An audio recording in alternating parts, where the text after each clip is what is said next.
ফুপির বাড়ি যেতে যেতে রাত হয়ে গেছে। আনুমানিক রাত 1টা কিংবা 2টা বেজে। আমি রাস্তা পার হতেই হঠাৎ দেখলাম মানুষ একটা নিচে পড়ে আছে। আমি একটু একটু করে এগোতে লাগলাম। ওই মানুষটার যত কাছে যাই ততই ভয় করতেছে। আমার পা কাঁপাকাঁপি শুরু হয়ে গেছে। আমি ওই ব্যক্তির সামনে গিয়ে যা দেখলাম, মাথা ঘোরানো শুরু করলো। মানুষটার মাথা কাটা দেখে মনে হচ্ছে কেউ জবাই করে দিছে। আমি ওখানে এক মুহূর্ত না দাঁড়িয়ে দৌড়ে চলে আসলাম। ফুফির দরজায় এসে টোকা দিতে লাগলাম।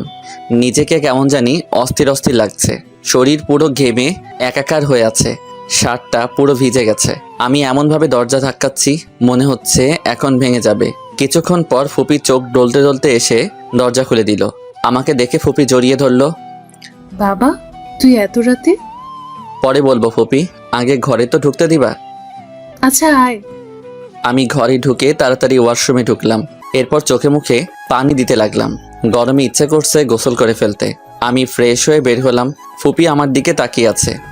কি হলো ফুপি, এমন করে কি দেখছো? তুই আসবি আমাকে আগে বললি না কেন? আসলে তেমন কিছু না ফুপি, আর খাবার দাও, ক্ষুধা লাগছে।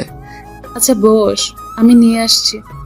এরপর ফুপি গিয়ে খাবার নিয়ে আসলো আর এসে আমার পাশে বসলো। শুধু এক প্লেট আনছো? আমার কত ক্ষুধা লাগছে তুমি জানো? চুপ করে বসে থাক আর এদিকে আয়, আমি খাইয়ে দিই। এরপর আমি ফুপির পাশে গিয়ে বসলাম। ফুপি আমাকে এক এক করে খাইয়ে দিতে লাগলো। আমি খাচ্ছি, কোনো কথা বলতেছি না। একটু যা দেখলাম চোখে শুধু ভাসছে। কি জঘন্যভাবে লোকটিকে মেরেছে, কারা এমন কাজ করতে পারে?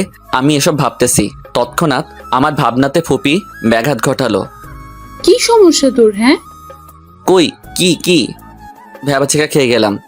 তোকে কতক্ষণ ধরে রাখছি, তোর কোনো হুঁশ জ্ঞান নেই? কি ভাবছিস এত? কিছু না ফুপি। আর আসতে তোর এত দেরি হলো কেন? আচ্ছা ফুপি, আমি ঘুমাবো, প্রচুর ঘুম পাচ্ছে। সকালে উঠে সব বলবো। কি বলিস? আর এগুলো খাবি না? না, পেট ভরে গেছে। আচ্ছা যা, রুম চিনিস তো? এটা কি বললে ফুপি? আচ্ছা যা। আমি রুমে গিয়ে ব্যাগটা একপাশে রাখলাম। এরপর খাটের উপর বসলাম। কেন অস্থির অস্থির লাগছে অত কিছু না ভেবে কম্বল নিয়ে ঘুমিয়ে পড়লাম। সকালে ঘুম থেকে উঠে দেখি আমার সারা শরীর ভিজে, অ্যান্ড পুরো বিছানাতেও পানি। আর থাকতে না পেরে ঠান্ডায় তাড়াতাড়ি উঠে পড়লাম। আর সামনে যাকে দেখলাম, মনটা কেন জানি খারাপ হয়ে গেল। তুই এখানে কেন? আমার বাড়ি আমি থাকবো না তো কে থাকবে? আর তুই কেন আসছিস? এমনি বেড়াতে আসছি। তো কখন যাবি এখান থেকে? আমার যখন ইচ্ছে হয়। তোকে কেন বলবো? আরে আয়ান বাবু, এত রাগ করো কেন? আমি তো জাস্ট মজা করছি। তুই সামনে থেকে যা, আমার মজা টজা ভালো লাগে না। তাই নাকি? ভালো লাগবে কিভাবে? তুই তো একটা। আর কিছু না বলে থেমে গেল। কি আমি? বল। তোর সাথে কথা বলার ইচ্ছে না, ফালতু ছেলে। এটা বলে ও হন হন করে চলে গেল। আমি কোনো মতে উঠে ওয়াশরুমে গেলাম। ওয়াশরুম থেকে বের হয়ে রেডি হতে লাগলাম। এর মাঝে আমার আর রুহির পরিচয় দিয়ে দেই। আমি হলাম আলভি আয়ান, সবাই আয়ান বলে ডাকে। এবার অনার্স 3য় বর্ষে। আর বাবা মা বলতে কেউ নেই, পৃথিবীতে শুধু একাই আমি। আপন বলতে শুধু ফুপি আছে, আর আমি একজন না। গল্পের মাঝে কে ওটা জেনে যাবেন। রুহি হলো ফুপির একমাত্র মেয়ে, বড়ই আদরের। রুহি অনার্স ফার্স্ট ইয়ারে পড়ে। রুহির আব্বু ফুপা, তিনি একজন এমপি। গল্পে আসা যাক। আমি রেডি হয়ে নিচে গেলাম, গিয়ে দেখি ফুপা। আমি ওনাকে আঙ্কেল বলে ডাকি। কি খবর আয়ান, কখন আসলে? জি আঙ্কেল, কালকে। ও ভালো, বসো আমাদের সাথে। আরে বাবা, ও সুপাই বসুক। আমার এরকম ভিটু টাইপের ভদ্র প্রকৃতির ছেলে ভালো লাগে না। তাই নাকি মা? আচ্ছা আঙ্কেল, আপনারা নাস্তা করে নেন, আমি কলেজ যাচ্ছি। ওহো বাবা, কিছু খেয়ে যেতে বলো। যে শরীর, না খেয়ে থাকতে থাকতে একদিন দেখবে ঘুরে টুরে পড়ে যাবে। দেখবে তখন তাকে নিয়ে আমাদের টানাটানি করতে হবে। আমি রুহির দিকে রাগী চোখে তাকিয়ে আছি। দেখছো বাবা আমাকে কেমন করে দেখতেছে? ও নজর খারাপ, কখন কি করে বসে। চুপ কর রুহি, কি সব যাতা বলছিস? আর ও তোর বড় হয়, ভাইয়া বলে ডাকবি। একে আবার ভাইয়া ডাকবো? এটা কি বলো না। রুহির হাসি দেখে গা জ্বলে যাচ্ছে। আমি ওখানে এক মুহূর্ত না দাঁড়িয়ে কলেজে চলে গেলাম। এটা কি করলি মা? ও না খেয়ে চলে গেল। তো যাকগে, ওকে যে ওকে ডেকে খুঁজে খাওয়াতে হবে। রুহি, তুই কিন্তু বাড়াবাড়ি করছিস ওকে নিয়ে, কিছু বলবি না।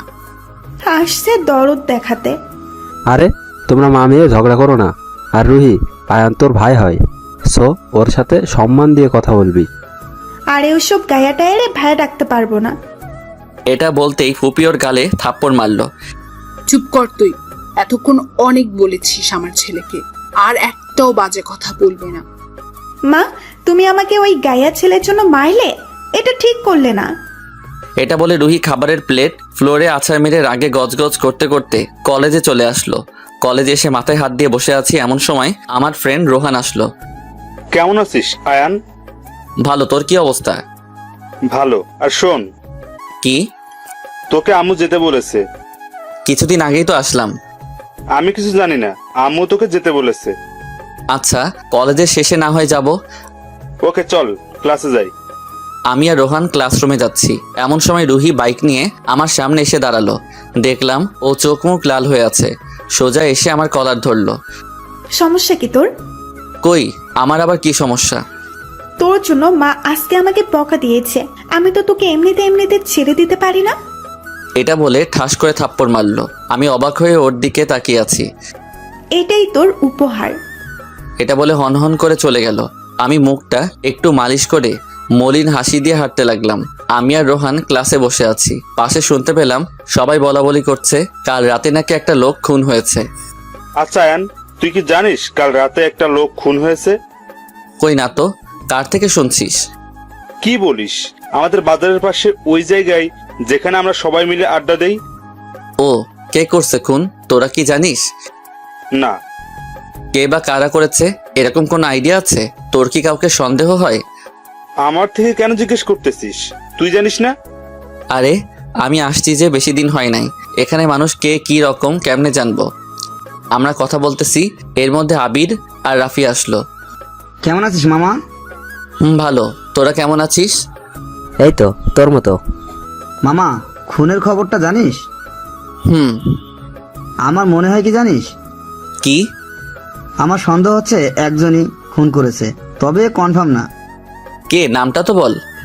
তুই কিছু মনে করবি না তো? আমি আবার কি মনে করব? ভাই, তুই জানিস তো রুহি কেমন। আগে আর কথা বলতে না দিয়ে ওর কলার ধরে দাঁড় করালাম। চুপ কর শালা, রুহির নামে একটা বাজে কথা বলবি না। আমি রাফির কলার ধরাতে সবাই আমাকে ধরে ফেললো। এরপর সবাই মিলে আমাকে রাফির থেকে ছাড়িয়ে নিল। দোস্ত, তুই সামান্য এই কথার জন্য আমার কলার ধরলি? সরি ভাই, রুহির নামে কেউ কিছু বললে সহ্য করতে পারি না। দেখিস একদিন সত্যিটা ফাঁস হবে। তোরা কি ঝগড়া করবি? চল সবাই মিলে একটা রেস্টুরেন্টে যাই আর আড্ডা মেরে আসি। না রে, মন ভালো নেই। আরে চল তো। এরপর সবার টানাটানিতে উঠে ওদের সাথে যেতে লাগলাম। গেট দিয়ে পার হতে দেখলাম রুহি একটা ছেলের সাথে বসে বসে হাসাহাসি করতেছে, আর ছেলেটাও সুযোগ বুঝে রুহির গায়ে ঢলে পড়ছে। আর ছেলেটাকে আজকে প্রথম দেখলাম। আমি ওদের সামনে গেলাম। রুহি, তোর পাশে ছেলেটাকে? যে হবে হোক, তোকে বলবো কেন? ছেলেটা সুযোগ বুঝে তোর গায়ে ঢলে পড়তেছে, আর তুই কিছু বলতেছিস না কেন? তুই আমার সামনে থেকে যা তো। ফুপিকে বলবো? আরে যা তো, যত সব পাগল ছাগল, কোথা থেকে আসে এসব? যান চলো তো, আমরা ওদিকে গিয়ে বসি। চলো। ওরা একজন আরেকজনকে জড়িয়ে ধরে উঠে অন্য পাশে গিয়ে বসলো। আমি চোখ নামিয়ে ওদের সামনে থেকে চলে আসলাম। আমি ফ্রেন্ডদের কাছে গেলাম। এই, তোরা ছেলেটাকে কেউ চিনিস নাকি? ছেলেটা আমাদের চেয়ারম্যান সাহেবের ছেলে। ছেলেটার চরিত্র কেমন? এই, তোরা কেউ কিছু বলিস না, দেখবি ও আবার তোদের কলার ধরবে। ভাই, তুই রাগ করছিস? সরি রে। আমি রাফিকে জড়িয়ে ধরলাম, মনটা খারাপ করে বললাম, জানিস ভাই, এই পৃথিবীতে আমার ফুপি ছাড়া কেউ নেই, আর আমি ফুপিকে অনেক অনেক ভালোবাসি।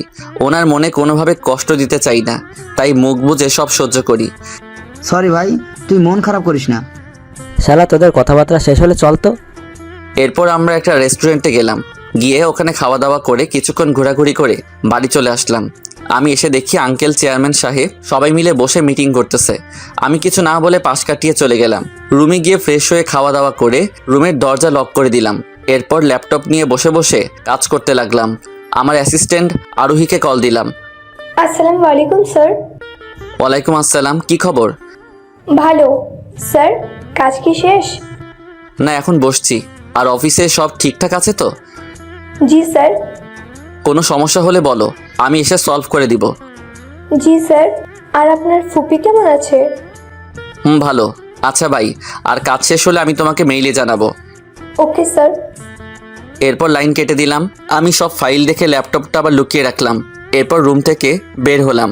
নিচে এসে দেখি ফুপি, রুহি, আঙ্কেল সবাই মিলে আড্ডা দিচ্ছে। আমিও ওদের সাথে যোগ দিলাম। আমাকে বসতে দেখে রুহি নাক ছিটকে উঠল।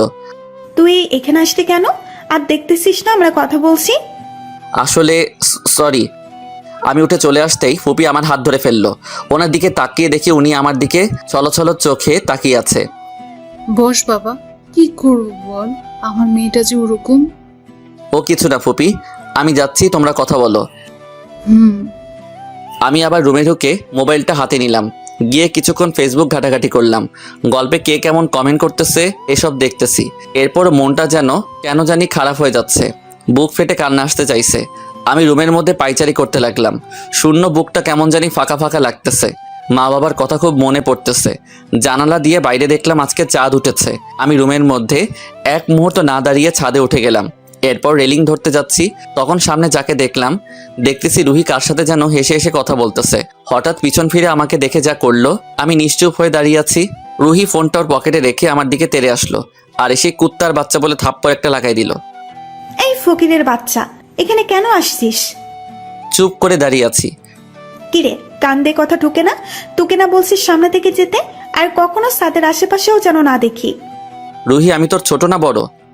শোন, আমি আমার জানের সাথে কথা বলছি, মাঝখানে এসে আমাদের কথার মাঝে ভঙ্গ করিস না। আমার রাগ উঠলে কিন্তু পরিণাম ভালো হবে না। আচ্ছা সরি, আমি যাচ্ছি। আমি ওর সামনে থেকে এসে ছাদের অন্য পাশে এসে দাঁড়ালাম। রেলিংয়ে হাত দিয়ে দাঁড়িয়ে দাঁড়িয়ে আকাশ দেখতেছি। মা বাবা যদি থাকতো হয়তো তাদের কাছে গিয়ে বলতে পারতাম, মা, আমার এই বুকে অনেক কষ্ট, সব কিছু থেকেও যেন ফাঁকা ফাঁকা লাগছে।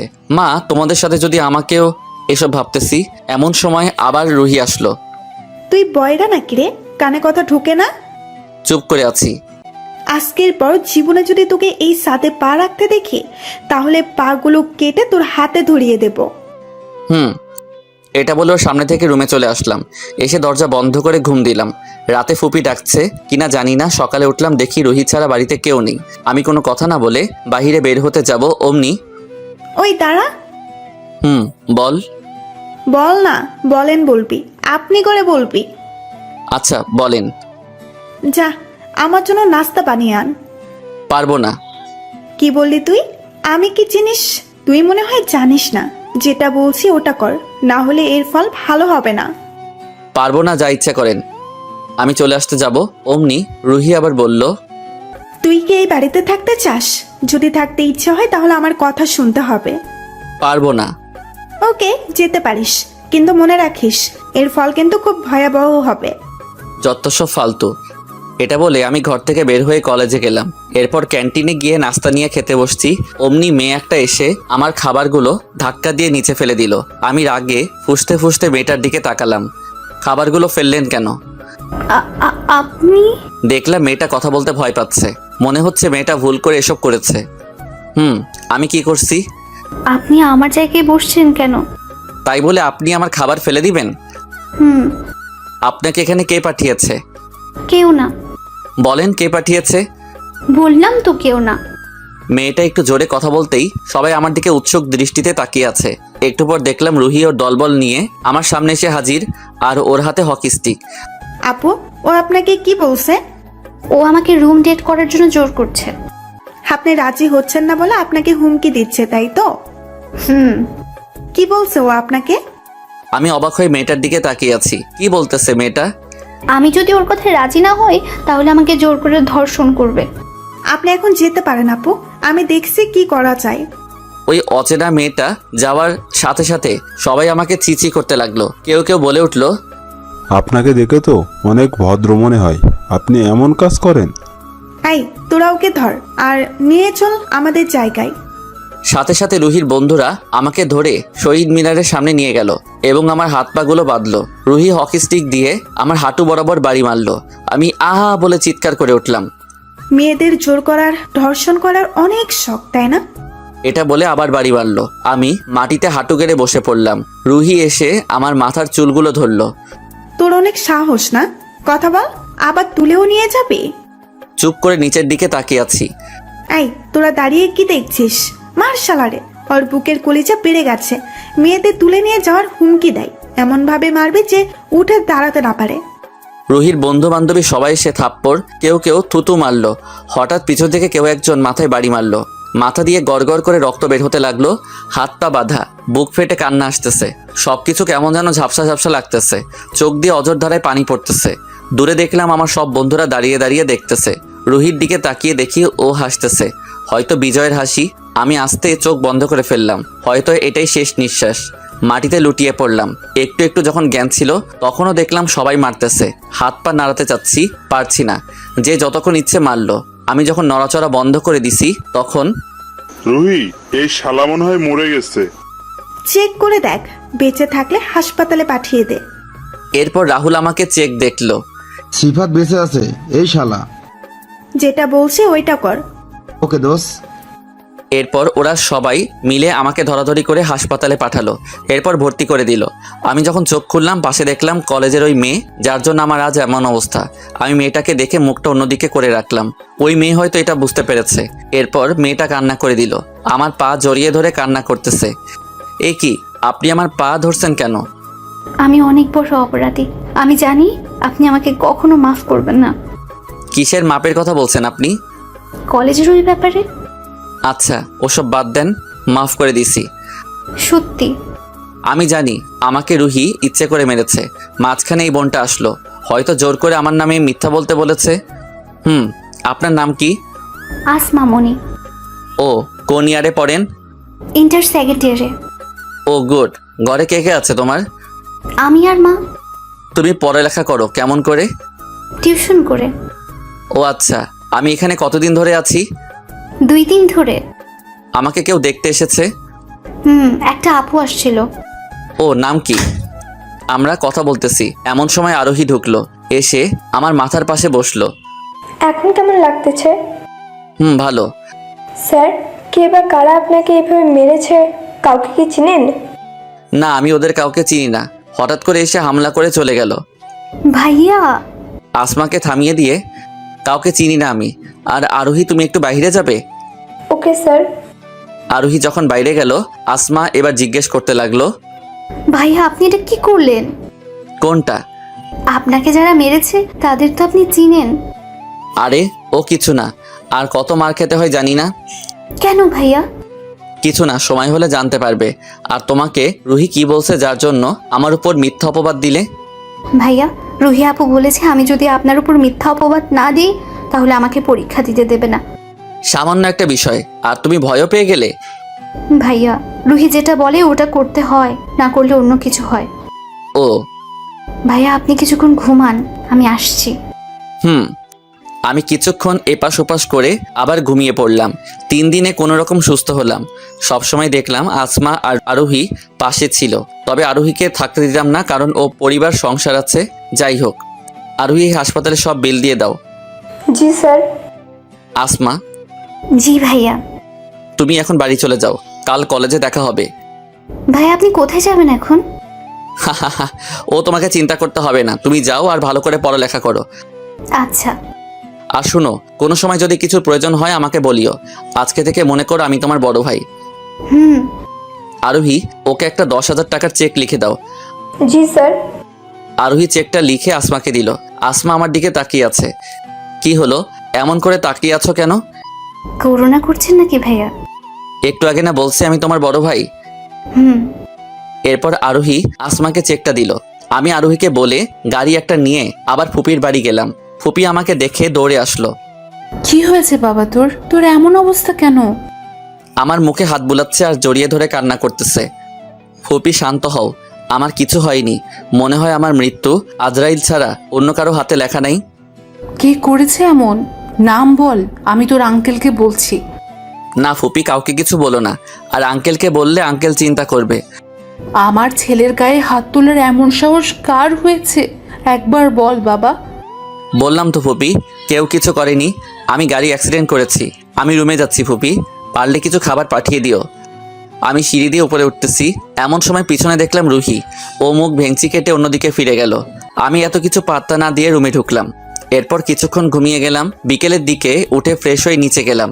দেখলাম শুভ, ওর বাবা মা, আঙ্কেল, ফুপি সবাই বসে কথা বলতেছে। আর শুভর পাশে দেখলাম রুহি শাড়ি পরে বসে আছে। আমি নিচে নামতে দেখে, আয়ান এদিকে আয়। বলো ফুপি। আমি ওনাদের সামনে যেতেই আমাকে সবার সাথে পরিচয় করিয়ে দিল। এরপর আমি ওখানে বসে বসে ওদের কথা শুনতে লাগলাম। আর কিছুটা শুনে বুঝলাম যে এখানে রুহির আর শুভর বিয়ের কথা চলতেছে। আমি কিছু না বলে চুপ মেরে বসে রইলাম। তা বেয়া সাহেব, বিয়ের তারিখ কখন করলে ভালো হবে? আমার মতে কিছুদিন পর হলে মনে হয় ভালো হবে। আর আমাদের সামনে ইলেকশন, কিছুটা ঝামেলার মধ্যে থাকবো। রুহির মা, শফিক সাহেব ঠিক বলেছে। আর রুহিও ততদিন পড়ালেখা করুক। আপনাদের ইচ্ছে। এরপর সবার কথাবার্তা শেষ হলে রুহিকে একটা আংটি পরিয়ে দিয়ে চলে গেল। আমি ছাদে গিয়ে মাথায় হাত দিয়ে বসে পড়লাম। কি থেকে কি হয়ে গেল। আমি এখানে আসাটাই মনে হয় ভুল হয়েছে। রুহিকে কিছু বলতে পারলাম না। হয়তো মনের কথাগুলো কখনো আর বলা হলো না। মনের কথা মনের মধ্যে থেকে যাবে। হঠাৎ মনে হলো পিছনে কেউ একজন আসতেছে। আমি চোখের পানি মুছে স্বাভাবিক হয়ে দাঁড়ালাম। কিছুক্ষণ পর মনে হলো কেউ একজন আমার কাঁধে হাত রাখলো। কেঁদে কেটে আর লাভ নাই, সময় থাকতে জিনিসের কদর দিতে হয়, বুঝলে? আমি চুপ করে দাঁড়িয়ে আছি, কিছু বলার সাহস পাচ্ছি না। আহারে বেচারা, কত মান না খেলো। আমি তো মনে করছি মরে টরে যাবি। আমি কিছু না বলে চুপ করে শুনতেছি। আর তোকে না বললাম আমার বাড়িতে না আসতে? তুই এত বেহাইয়া কেন রে? লজ্জা শরম নাই তোর? আমার কাঁধ থেকে ওর হাত নামিয়ে রুমে চলে গেলাম। এরপর ব্যাগটা হাতে নিয়ে নিচে আসলাম। কোথায় যাচ্ছিস বাবা? সরি ফুপি, আমার একটা কাজ আছে, তাই আমাকে যেতে হবে।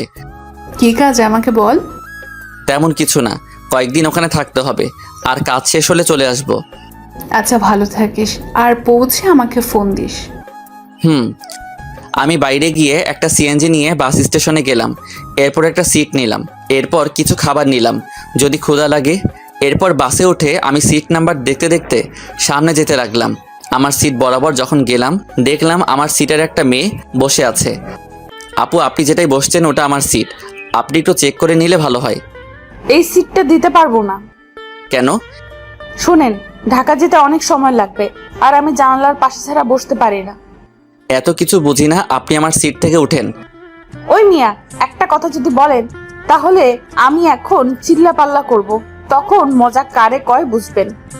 আচ্ছা সরি আপু, আপনার যেখানে ইচ্ছে সেখানে বসেন, এরপরও ঝামেলা করবেন না। ওকে। আমি সিটে বসে কানে ইয়ারফোন লাগিয়ে দিয়ে গান শুনতে লাগলাম। কখন যে ঘুমিয়ে গেলাম বুঝতেই পারিনি। কতক্ষণ ঘুমাইছি জানি না, তবে পাশে যে মেয়েটা বসেছিল দেখলাম সেই মেয়েটা ডাকতেছে। আমি উঠতে গিয়ে লজ্জায় পড়ে গেলাম, কারণ মেয়েটার কোলে শুয়েছিলাম।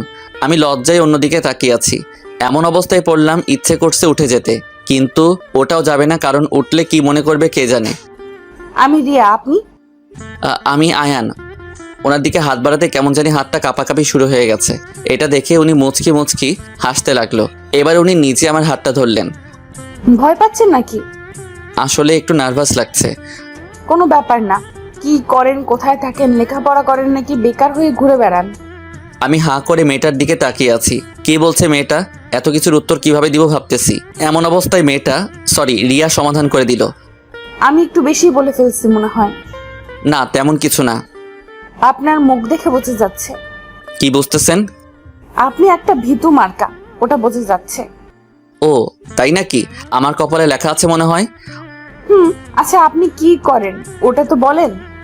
অনার্স 3য় বর্ষে পড়ি, আর বাড়ি ঢাকায়। তেমন কিছু করি না, তবে ছোটখাটো একটা জব করি। আর আপনি? অনার্স 2nd ইয়ার, বাড়ি ঢাকা, এন্ড মা বাবা বলতে কেউ নেই, এতিম। এই যে ম্যাম, সত্যি আপনার মা বাবা বলতে কেউ নেই? মিথ্যা বলবো কেন? না মানে আমারও নাই, তাই আর কি। থাকেন কোথায় আপনি? ঢাকায় হোস্টেল থেকে পড়াশোনা করি। পড়ালেখার খরচ কে দেয়? টিউশন থেকে যা পাই তা দিয়ে চলে যায়। ও। আমি চুপ করে বসে রইলাম। রিয়াও কিছু বলছে না, আমিও আর আগ বাড়িয়ে কিছু বলতেছি না। আপনার নাম্বারটা কি দেওয়া যাবে? আসলে আমি কাউকে আর কিছু বলতে দিল না। আমার হাত থেকে মোবাইলটা নিয়ে নিল। এরপর নাম্বার নিয়ে আমাকে আবার দিয়ে দিল। আমি বোকাশোকা হয়ে বসে রইলাম। ঢাকা যেতে তো অনেক সময়, একটা গল্প বলেন। জানি না। মিথ্যা বলেন কেন? যেটা বলছি সেটা বলেন। সত্যি বলবো না মিথ্যা বলবো? আপনি যেরকম ইচ্ছে বলেন। অনেক লম্বা কাহিনী, শুনে শেষ করতে পারবেন না। পরে হলেও একদিন শুনে নেব, এখন শুরু করেন। তাহলে 10 বছর আগে চলেন। ও অতীত। আমি আর রুহি স্কুলে যাচ্ছি। আগে রুহির বাড়ি আর আমার বাড়ি একই শহরে ছিল, তবে এখন ওনারা গ্রামে থাকে। আর রুহির আব্বুর তেমন জায়গা জমি ছিল না, তবে উনি রাজনীতি করতেন আর এলাকায় ওনার নাম ডাক ছিল। রুহি প্রতিদিন স্কুলে যাওয়ার সময় আমাকে সাথে নিয়ে যেত। এমন একটা দিন নেই যে রুহি আমাকে ডাকে না। শুক্রবার হলে ও ডেকে যাবে। আর রুহি বেশিরভাগ সময় আমাদের বাড়ি থাকতো। তো এমন একদিন রুহি আমার রুমে এসে আমার কানে সুরসুরি দিতে লাগলো। আমি হাত দিয়ে ওর হাত নাড়া দিলাম, একটি পর আবার দিল। আমি এবার উঠে পড়লাম। সমস্যা কি তোর? ওঠ কুত্তা, স্কুলে যাবি না? না, তুই যা। কোনো কথা নাই, তাড়াতাড়ি ফ্রেশ হয়ে নে। আমি আজ যাব না। তুই না গেলে আমিও যাব না। এটা বলে রুহি আমার পাশে এসে শুয়ে পড়লো। আমি তাড়াতাড়ি বিছানা থেকে নেমে গেলাম। তোকে কি করলে উঠবি আমি ভালো করে জানিস শৈতান। আমি নিচে মামির কাছে আছি, তুই তাড়াতাড়ি আয়। আচ্ছা। এরপর আমি ওয়াশরুমে ঢুকে হাত মুখ ধুয়ে স্কুলের ইউনিফর্ম পরে নিচে আসলাম। এরপর নাস্তা করে দুজন আব্বুর গাড়িতে উঠলাম। এরপর আব্বু আমাদের নামিয়ে দিয়ে ওনার অফিসে চলে গেল। আমি গিয়ে একটা বেঞ্চে বসলাম। আমার পাশে রুহিও বসলো। স্যার অনেক বারণ করে আমার সাথে না বসতে, কিন্তু ও কারো কথা শুনে না। ও যেটা বলবে ওটা করবে। এরকম করতে করতে আমি এসএসসি দিয়ে কলেজে ভর্তি হলাম। এরপর এদিক ওদিক হতে হতে ইন্টার সেকেন্ড ইয়ারে উঠলাম। রুহি এসএসসি দিল। আমার পড়ালেখার মান ভালো ছিল। এদিকে রুহি সারাক্ষণ ঝগড়াঝাটি মারামারি এগুলো নিয়ে পড়ে থাকতো। তো এমন একদিন একটা মেয়ে এসে আমাকে প্রপোজ করলো। Ayan, I love you. আমি তোমাকে অনেক অনেক ভালোবাসি। আমি হাঁ করে মেয়েটার দিকে তাকিয়ে আছি। মেয়েটা ফুল হাতে নিয়ে হাঁটু গেড়ে বসে আছে। আমি যখনই কিছু বলতে যাব তখনই রুহি এসে হাজির। মেয়েটাকে দাঁড় করিয়ে লাগাই দিল একটা। এই তোর সাহস কি করে হয় ওকে প্রপোজ করার? এটা বলে মেয়েটার চুল ধরে টানতেছে। আমি রাগ কন্ট্রোল করতে না পেরে রুহির গালে ঠাস করে একটা লাগাই দিলাম। এই ছাড় মেয়েটাকে, আর তুই দিন দিন খারাপ হয়ে যাচ্ছিস। রুহি আমার দিকে চোখ লাল করে তাকিয়ে আছে। তুই এই মেয়ের জন্য আমাকে মারলি? তা না করে কি করব? তুই একটু বেশি বাড়াবাড়ি করতেছিস। আমি বাড়াবাড়ি করি? তা নয় তো কি? আর ছেলেদের মতো ঝগড়া করিস কেন? তুই ছোট হয়ে ওর গায়ে হাত তুলছিস কেন? কিসের ছোট? কোন দিক দিয়ে আমাকে ছোট মনে হয় তোর? ফালতু কথা বলার সময় নাই, যত সব। আমি রুহির সামনে থেকে চলে আসলাম। আমি ইন্টার পরীক্ষা দেওয়ার পর যখন রেজাল্ট ভালো হলো তখন বাবা বলতেছে দেশের বাইরে গিয়ে পড়তে। আমিও রাজি ছিলাম। অনেক স্বপ্ন ছিল বাইরে থেকে গ্র্যাজুয়েশন কমপ্লিট করব। সব কিছু রেডি করে আমার তারিখ পড়লো যাওয়া একদিন আগে। রুহি আমাদের বাড়ি আসলো। আয়ান, কি করিস? দেখ, আমি তোর বড়। সমস্যা নাই, বেশি না, 2 বছরের। 2 বছর মানে বেশি না? আমার জন্য বেশি না। আচ্ছা, কি বলতে আসছিস বল। একটা কথা বলার ছিল। ওকে বল। এখানে না। তাহলে? রুহি আমাকে টানতে টানতে ছাদে নিয়ে আসলো। এরপর যেটা বলল আমি শুনে অবাক হয়ে গেলাম। আয়ান, তুই বিদেশে গেলে আমাকে ভুলে যাবি না? আরে ধুর, এসব কি বলিস তুই? তোকে ভুলে থাকা অসম্ভব। তাহলে যাইস না প্লিজ। কি বলিস এগুলো? হ্যাঁ, সবগুলো রেডি হয়ে গেছে, আর কালকে চলেও যাব। তুই আমার কথা শুনবি না? সরি, তোর এমন আবদার রাখতে পারবো না। ওকে। রুহি আমার সামনে থেকে গিয়ে ছাদের এক কোণায় গিয়ে ফুপিয়ে ফুপিয়ে কেঁদে উঠলো। আমি ওর কান্না দেখে দৌড়ে ওর কাছে গেলাম। কি হয়েছে রুহি, কান্না করছিস কেন? আমার সাথে কথা বলিস না, যা। না, যাব না। বল কি হয়েছে? আমি যদি কিছু চাই দিবি? তোর কোনো চাওয়া অপূর্ণ রাখছি, বল। সত্যি দিবি? বল। রুহি আমার বুকে ঝাঁপিয়ে পড়লো আর শক্ত করে জড়িয়ে ধরলো। এরপর বলতে শুরু করলো। তোকে কখনো প্রেম করতে দিতাম না, কেন জানিস? আমি চাই তোর মনে শুধু আমি থাকি। তোর মনের ঘরে আমি ছাড়া আর কারো বসবাস করবে না। তোকে এক মুহূর্ত না দেখলে আমার চোখে ঘুম আসে না। কি করব বল? তোকে যে বড্ড বেশি ভালোবাসি। তোকে ছাড়া আমি অচল। তুই চলে যাবি শুনে আমার মাথায় আকাশ ভেঙে পড়ছিল। এমন একটা দিন নেই যে তোকে চালাই নাই। তুই না থাকলে কাকে চালাবো বল? তোকে এক মুহূর্ত না দেখলে মনে হয় অনেক বছর দেখিনি। জানিস আমি ছোট থেকে তোকে ভালোবাসতাম, কখনো বলার সাহস হয়ে ওঠেনি। কিন্তু তুই কাল চলে যাবি শুনে আমার ধৈর্যের বাঁধ ভেঙে গেছে। আমি তোর বাচ্চার আম্মু হতে চাই, সেই অধিকার কি দিবি? রুহি কান্না করছিল আর কথাগুলো বলছিল। আসলে আমিও রুহিকে ভালোবাসি। আমি রুহিকে আপন করে নিতে যাব, অমনি আমার স্বপ্নের কথা মনে পড়ল। আমি রুহিকে আমার থেকে ছাড়িয়ে ঠাটিয়ে একটা চড় দিলাম। আজকে থেকে আমার সামনেও আসবি না, তুই না আমার বোন, এগুলো ভাবলি কি করে? রুহি আমাকে জোর করে আবার জড়িয়ে ধরলো। প্লিজ আয়ান, আমাকে এভাবে ফিরিয়ে দিস না। আমি বাঁচবো না, তোকে না পেলে মরে যাবো আমি। যা ইচ্ছে কর, ছাড় আমাকে। প্লিজ আয়ান, এরকম করিস না। আমি সত্যিই মরে যাবো তোকে না পেলে। প্লিজ আমাকে ছেড়ে যাস না, আমি তোর পায়ে পড়ছি। তারপরও বিদেশ যাস না। তুই না বলতে আমি তোর কলিজা। আমি জানি তুইও আমায় ভালোবাসিস। প্লিজ আমার কথাটি একটিবারের জন্য হলেও ভেবে দেখ। আমি রুহির বাহু ধরে দাঁড় করিয়ে, শোন ছোট ছোট এর মতো থাক। আর তোর আর আমার যাই বল, তুই কোথায় আর আমি কোথায়। তোর মারামারি আমার এগুলো একদম ভালো লাগে না। যখন এগুলো ছেড়ে ভালো হবি তখন ভালোবাসবো। আমি সব ছেড়ে দিব, এরপরেও তুই বিদেশে যাস না। শোন, আমার লাইফে ভালোবাসা থেকে স্বপ্ন বড়, আর তোর এগুলো ভালোবাসা না, কিছুটা ভালো লাগা, মোহ। আমি জানি তুই আমি চলে গেলে আমাকে ভুলে যাবি। আর কি যেন বললি, ও আমাকে ভালোবাসিস? আমি তোকে ভালোবাসি না। আর বাংলাদেশ থেকে তোর মতো কোনো একটা পাগল ছাগলকে ভালোবাসিস। তুই যেমন তেমন ছেলে দেখিস, বুঝলি? Good bye. রুহি ওখানে দাঁড়িয়ে আছে, আর ওর চোখ দিয়ে পানি ঝরছে। কোনো রকম কথা বলছে না, ওখানে ঠাই দাঁড়িয়ে আছে। আমি এত কিছু না ভেবে রুমে চলে আসলাম। এরপর নিজে নিজে কান্না করতে লাগলাম। আমি আজ রুহির গায়ে হাত তুলেছি, ওকে কতটা কঠোর কথা বলেছি। আমার কথাগুলো শুনে ও অনেক কষ্ট পেয়েছে, এটা ভেবে ঢুকতে ঢুকতে কান্না আসছে। কিন্তু কান্না করলে হবে না, আর পড়ালেখা শেষ করে আসলে তখন আপন করে নিব। এখন এগুলো না ভাবলেও চলবে। রাতে খাবার খেতে নিছে, আর গেলাম না, ঘুমিয়ে গেলাম। এরপর সকালে উঠে আব্বু আম্মুকে বলে বের হচ্ছি, তখন খেয়াল করলাম রুহি ছাদে আর কান্না করতেছে। ওর চোখ দিয়ে ঝরঝর করে পানি পড়তেছে। আঙ্কেল চলেন। ড্রাইভার আঙ্কেলকে গাড়ি টান দিতে বললাম। এরপর এয়ারপোর্টে গেলাম, যা যা করার দরকার সব শেষ করে প্লেনে উঠলাম। এরপর বসতে বসতে অনেক বোরিং লাগছিল, কখন যে ঘুমিয়ে গেলাম জানি না। এরপর প্লেন যখন থামলো দেখলাম সবাই নামতেছে, আমিও নেমে গেলাম। এরপর ইংল্যান্ডের এয়ারপোর্টে সব কাজ শেষ করে ওই দেশের মাটিতে যখন পা রাখলাম তখন মনটা কেমন জানি করে উঠল। রাস্তায় বের হয়ে একটা গাড়ি নিয়ে আঙ্কেলের বাসায় চলে গেলাম। আব্বুর বন্ধু, আমাকে দেখে আন্টি আসলো। কখন আসলে বাবা? আর আমাদের তো একটুও বলো নাই। আন্টি আসলে খেয়ালই ছিল না, সরি। হইছে, এসব থাক, এখন যা গিয়ে হাত মুখ ধুয়ে আয়, আমি খাবার রেডি করছি। এরপর আন্টির থেকে রুম কোনটা জিজ্ঞেস করে ওই রুমে গিয়ে ব্যাগটা রেখে এরপর ফ্রেশ হয়ে নিচে আসলাম। এসে দেখি একটা পিচ্চি আমাকে চেয়ারে বসতে দেখে, আম্মু ওই ছেলেটাকে তুমি চিনবে না, আর আজকে থেকে ওনাকে ভাইয়া বলে ডাকবে, কেমন? আমি ওনাকে ভাইয়া কেন রাখবো? কারণ উনি তোমার বড়। আন্টি সমস্যা নাই, ওর যেটা ইচ্ছে ডাকুক। তোমার নাম কি? ওহ আয়ান, আর তোমার? আলিফ। আমি জানি আমার নাম ভালো। আলিফ, বড়দের সাথে কেউ এভাবে কথা বলে? আরে আন্টি ধমকাতে হবে না, পরে ঠিক হয়ে যাবে। এরপর খাওয়া দাওয়া করে রুমে গেলাম। এরপর সকালে উঠে আঙ্কেল সহ গিয়ে একটা ভার্সিটিতে ভর্তি হলাম। এরপর শুরু হলো আমার জীবন। এরকম করতে করতে 1 মাস চলে গেল। হঠাৎ একদিন শুনলাম রুহি সুইসাইড করতে চেয়েছিল।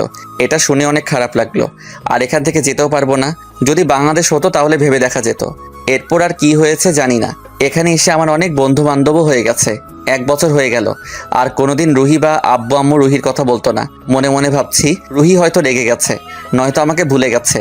একদিন আমি কলেজ থেকে বাড়ি ফিরছিলাম, এমন সময় আব্বুর মোবাইল থেকে কতগুলো ছবি আসলো এবং একটা লেখাও আসলো। আমি এত পাত্তা না দিয়ে বাড়ি গেলাম। এরপর খাওয়া দাওয়া করে রুমে এসে মোবাইল চালু করে বাবা কি দিছে ঢুকে অবাক হয়ে গেলাম। তাহলে চলেন কি লেখা আছে। আয়ন বাবা, তোর সাথে আর হয়তো দেখা হবে কিনা জানি না। আমি আর তোর মা গাড়ি চালিয়ে একটা জায়গায় যাচ্ছি, কিন্তু কত দূর আসছি ঠিক জানি না। আমাদের গাড়ি ব্রেকের তার ছিঁড়ে গেছে, বাঁচবো কিনা ওটাও জানি না। আমরা মারা গেলে আমাদের মনে করে কান্নাকাটি করিস না বাবা, আমরা সব সময় তোর সাথে আছি। আর যে কাগজগুলো দিলাম ওগুলো আমাদের কোম্পানির দলিল। বাবা তুই যত তাড়াতাড়ি পারিস চলে আসিস। ভালো থাকিস বাবা, আমাদের জন্য একদম কান্না করবি না। এটা দেখে বুকে কেমন জানি করে উঠলো, চোখ দিয়ে আপনা আপনি পানি গড়িয়ে পড়তে লাগলো। আমি রুহির আব্বুর কাছে ফোন দিলাম। আঙ্কেল আপনি কোথায়? আয়ান, তোর বাবা আর মা নেই, আমাদের ছেড়ে চলে গেছে। এটা হতে পারে না আঙ্কেল, ফুপিকে দেন। আঙ্কেল যখন ফুপিকে দিল দেখলাম আন্টি কান্না করতেছে। কান্না করার জন্য উনি কথা বলতে পারছে না। আয়ান ভাই আমাদের ছেড়ে চলে গেছে। আমার মুখ দিয়ে কোনো কথা বের হচ্ছে না, চুপ করে রইলাম আর চোখ দিয়ে পানি পড়তেছে। হঠাৎ কান থেকে মোবাইলটা পড়ে গেল, আমার মাথাটা ঘোরাতে লাগলো, ধপ করে নিচে পড়ে গেলাম। এরপর যখন চোখ খুললাম দেখি বিছানায় শুয়ে আছি, পাশে দেখলাম আঙ্কেল আন্টি কান্না করতেছে। বাবা তোর কি হয়েছে? আমরা আছি তো, তোর কোনো চিন্তা করতে হবে না।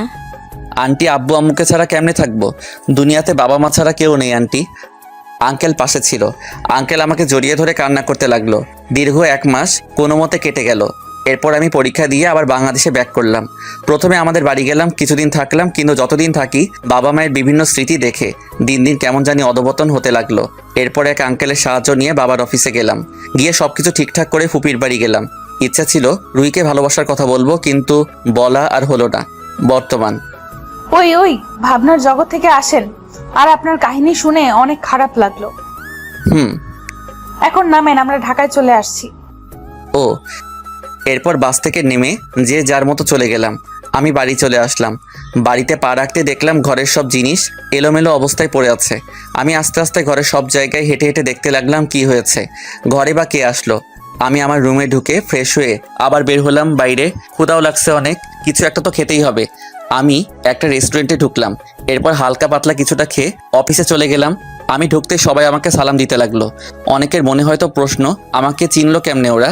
আসলে আমি আব্বুর সাথে আগে অফিসে আসতাম, এরপর ঘোরাঘুরি করে চলে যেতাম, আর বিদেশ থেকে এসে ও এখানে আসলাম, এই হিসেবে সবাই চিনে। আমি আমার কেবিনে বসলাম। আমি আসতে দেখে আরোহী আসলো। স্যার, আসতে পারি? অবশ্যই। আর আমার রুমে আসতে তোমার পারমিশন নিতে হবে না। জি স্যার। তোমার বাচ্চা জামাই কেমন আছে? ভালো।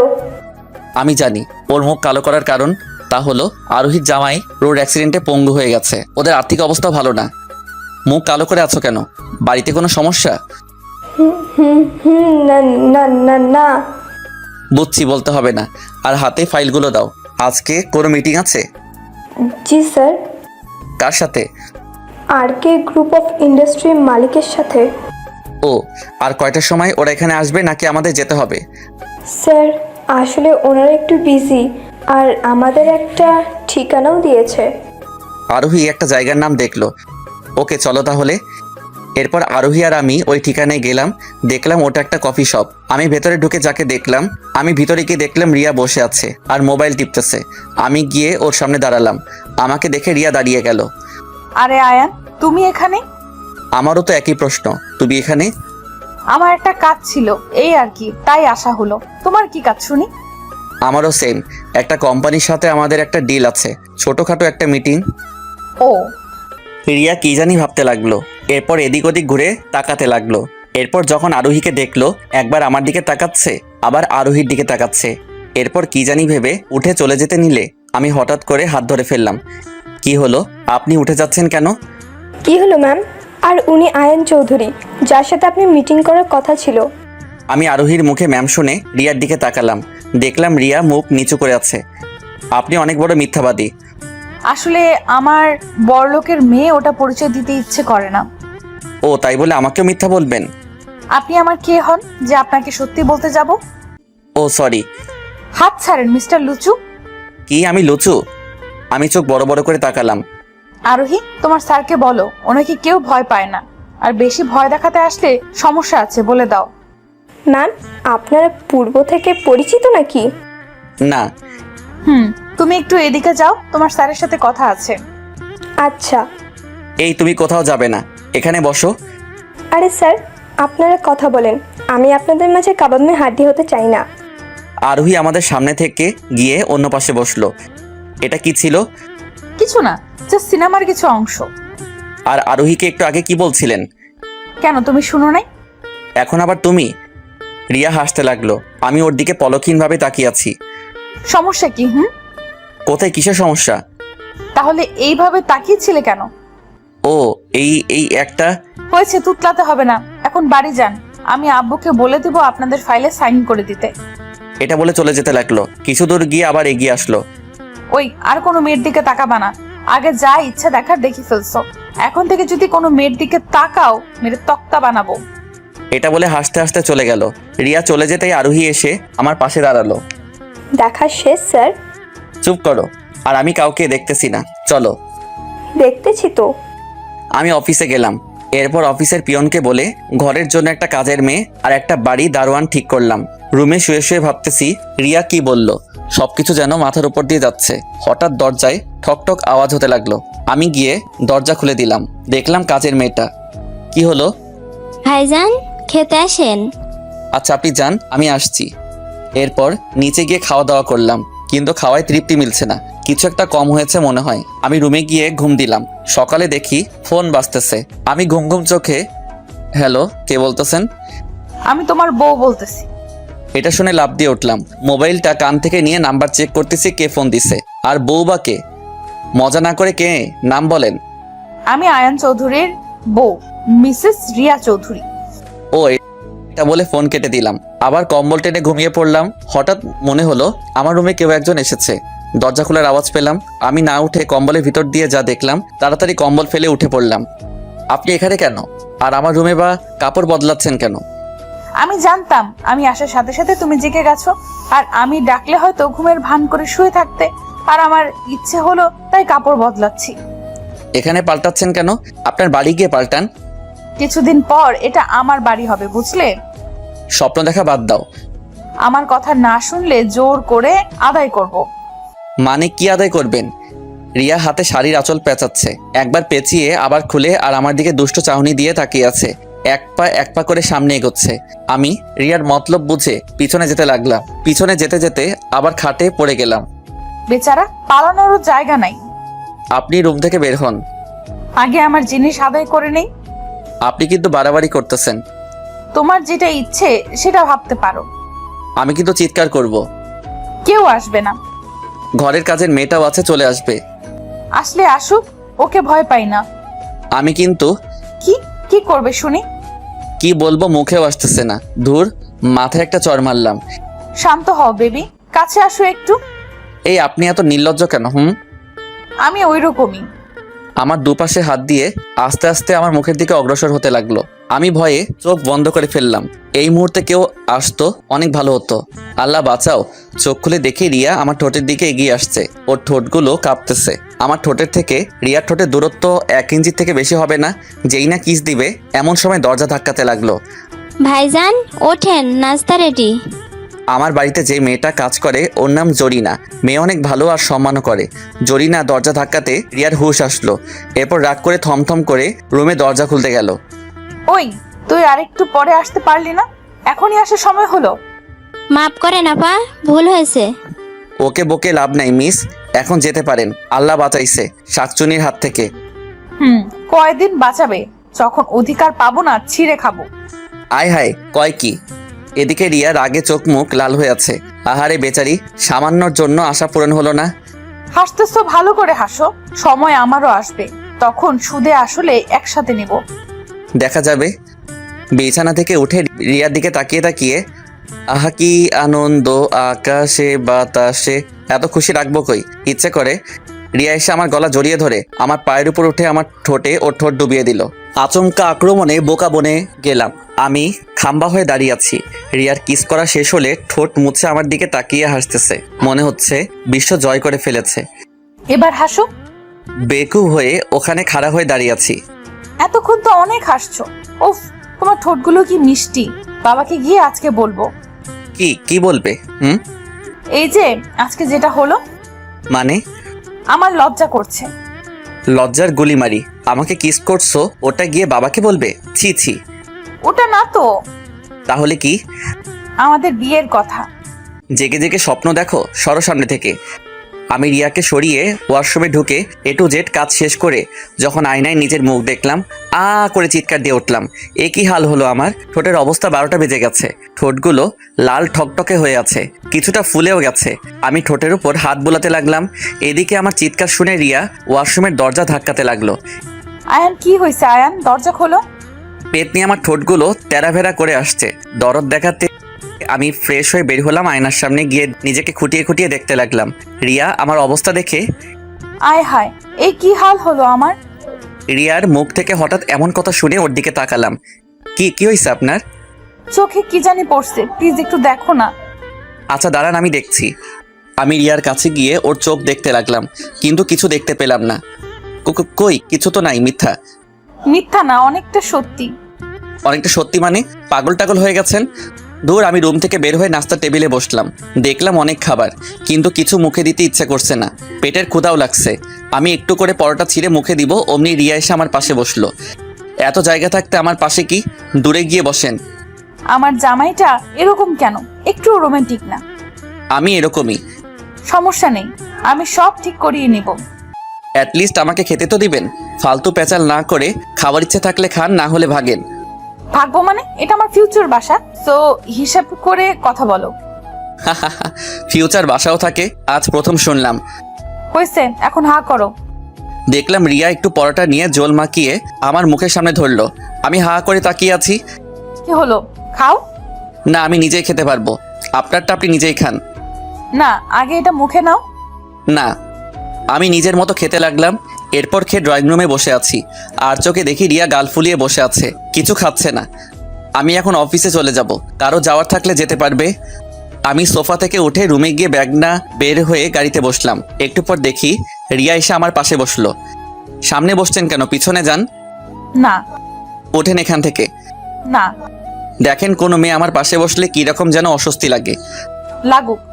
আমি আর কথা বাড়ালাম না, গাড়ি নিয়ে অফিসে চলে গেলাম। আমি আমার কেবিনে গিয়ে বসলাম। এরপর সিটে যখন বসলাম দেখি রিয়াও আমার পিছন পিছন চলে আসলো। আমি ওনার দিকে না তাকিয়ে কাজ করতে লাগলাম, আর রিয়া আমার দিকে তাকিয়ে আছে। কোনো কথা বলতেছি না দেখে। তুমি আসলে একটা শয়তান, খবিস, রাম ছাগল, ভেড়া, কালো ব্যাং।